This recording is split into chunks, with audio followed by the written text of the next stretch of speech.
Hello everyone, my name is Halipari Garcia from Past 7, and today I'm gonna talk about corruption, one of the biggest issues in the Philippines.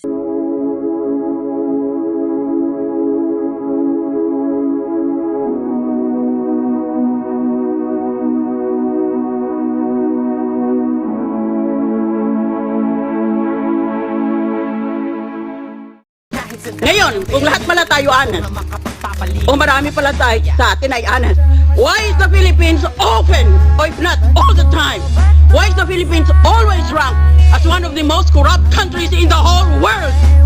Hindi pala baha ang pagpapalubog sa ating bayan. Hindi kasakiman.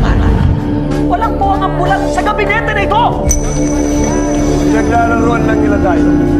Paano ang aming mga negosyo? Negosyo! Bayan o sariling pumili ka! Paano ninyo nasisigmurang pag-usapan ng negosyo kung mga alipin tayo sa sarili nating bayan? Dehadas! Nasisigmura ba ng gabinete ang ganitong kataksilan? Wala! Mga kapatid, mayroon tayong mas malaking kaway ang ating sarili. Kailangan natin ng isang radikal na pagbabago. Tama sa'yo na Luna. Every day, we hear stories about corruption. Money meant for hospitals, schools, disaster relief, and communities disappears because of the selfish actions of a few. But have we ever asked ourselves, how can ordinary citizens make a difference?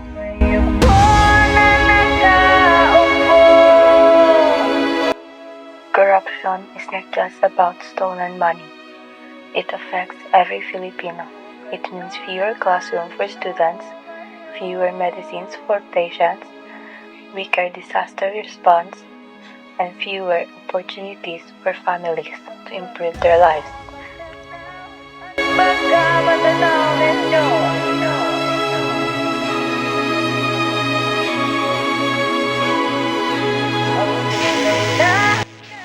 When corruption exists, it is the Filipino people who carry the burden.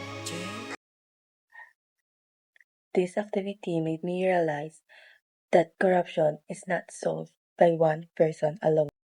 If citizens make right choices, our country can become stronger, fairer, and more united. A better future is not built by one hero.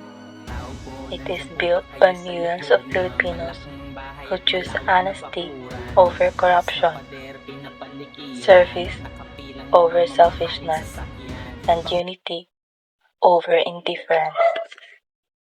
Together, let us become responsible citizens and prove that real change begins with each of us. Singkutin ang gatas na nasa kahon. At kahit na hindi pasko sa lamesa ay may hamon. Ang sarap sigurong manirahan sa bahay na ganyan. Sabi pa nila ay ito muring matatagpuan ang tao na nagmamay-ari ng isang upuan. At pag may pagkakatao'y pinag-aagawan. Why is this country so poor? Why is life so hard?